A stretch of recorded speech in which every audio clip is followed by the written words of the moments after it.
Assalamualaikum warahmatullahi wabarakatuh. Perkenalkan, saya Dr. Saparudin, peserta latihan dasar CPNS tahun 2022 Angkatan 1 Kelompok 1. Baik, pada kesempatan kali ini saya akan menjelaskan tentang isu-isu strategis kontemporer Republik Indonesia serta bagaimana sikap kita sebagai aparatur sipil negara dalam menghadapi isu dan perubahan tersebut dan teknik penapisan isu melalui WSG. Pokok bahasan yang pertama adalah isu-isu strategis kontemporer Republik Indonesia. Isu adalah sesuatu yang terjadi baik di dalam maupun di luar organisasi yang apabila tidak ditangani secara segera dapat menimbulkan efek negatif terhadap organisasi dan dapat berkembang menjadi krisis. Isu strategis kontemporer adalah hal-hal yang berkembang saat ini yang dapat mempengaruhi tatanan kehidupan berbangsa dan bernegara. Terdapat beberapa hal isu-isu kontemporer di Republik Indonesia. Yang pertama adalah korupsi. Korupsi adalah suatu tindakan penggelapan uang atau menerima uang soggokan atau penyalahgunaan uang untuk kepentingan pribadi ataupun golongan yang dapat menimbulkan kerugian pada perorangan, perusahaan ataupun negara. Terdapat beberapa faktor yang mempengaruhi seseorang dapat melakukan korupsi. Yang pertama adalah faktor individu, yang kedua faktor lingkungan. Budaya korupsi sangat berdampak buruk terhadap pembangunan dan kesejahteraan masyarakat. Kemudian isu-isu strategis kontemporer selanjutnya adalah tentang narkoba. Narkoba merupakan akronim dari narkotika, psikotropika, dan zat adiktif lainnya. Narkoba adalah obat atau zat yang berasal dari tanaman ataupun bukan tanaman, yang bersifat sintetis ataupun maupun bukan sintetis, yang dapat menyebabkan perubahan atau penurunan kesadaran, hilangnya rasa, penurunan atau menghilangkan rasa nyeri, dan dapat menyebabkan ketergantungan. Isu strategis kontemporer selanjutnya adalah terorisme dan radikalisme. Terorisme merupakan ancaman kejahatan yang sangat serius di era global saat ini. Terorisme merupakan ancaman kejahatan yang dapat menimbulkan rasa takut, korban jiwa, dan kerusakan fasilitas umum. Selanjutnya adalah radikalisme. Radikalisme adalah sikap atau upaya yang menginginkan perubahan yang dilakukan secara ekstrim dan dengan kekerasan yang tidak sesuai dengan nilai-nilai yang ada saat ini. Strategis kontemporer selanjutnya adalah money laundry. Money adalah uang dan laundry adalah mencuci. Jadi money laundry adalah tindakan pencucian uang atau upaya untuk menyimpan dana atau uang hasil kejahatan sehingga seolah-olah uang tersebut merupakan uang yang sah.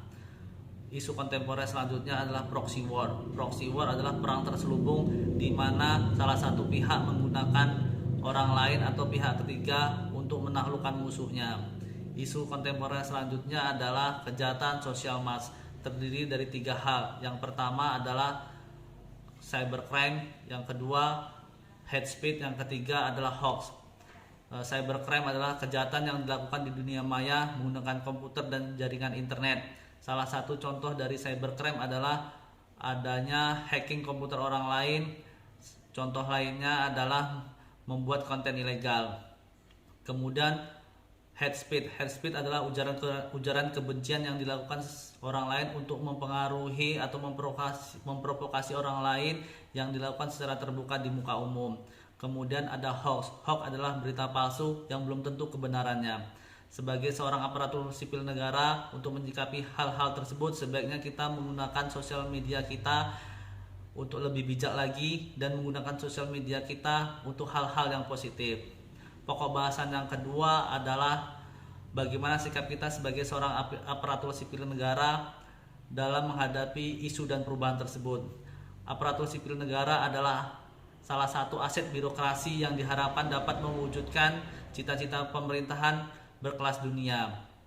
Aparatur sipil negara harus siap menghadapi perubahan dunia yang lebih kompleks seperti globalisasi, digitalisasi, information overload. ASN juga harus berpikir kritis, logis, inovatif, serta terus mengembangkan diri berdasarkan semangat nasionalisme untuk menghadapi perubahan global. Pokok bahasan yang ketiga adalah teknik penapisan isu melalui WSG. WSG adalah salah satu teknik penapisan isu dengan kriteria sangat WSG dan tidak sangat WSG. Dalam WSG terdiri 3 hal pokok. Yang pertama, urgensi. Urgensi adalah seberapa mendesak isu tersebut harus dibahas, dianalisa, dan untuk diselesaikan segera.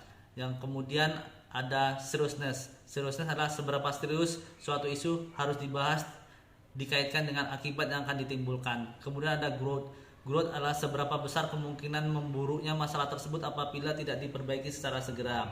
Kemudian ada beberapa isu yang terjadi di lingkungan kerja saya. Yang pertama adalah petugas memberikan obat kadaluarsa kepada pasien. Yang kedua adalah belum tersedianya fasilitas khusus bagi penyandang disabilitas. Yang ketiga adalah pelayanan yang belum sesuai dengan SOP.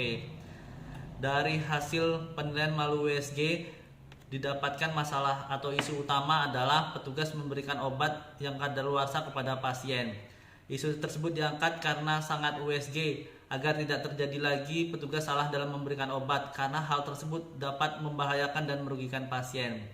Mungkin itu penjelasan dari saya. Cukup sekian dan terima kasih. Saya akhiri. Wassalamualaikum warahmatullahi wabarakatuh.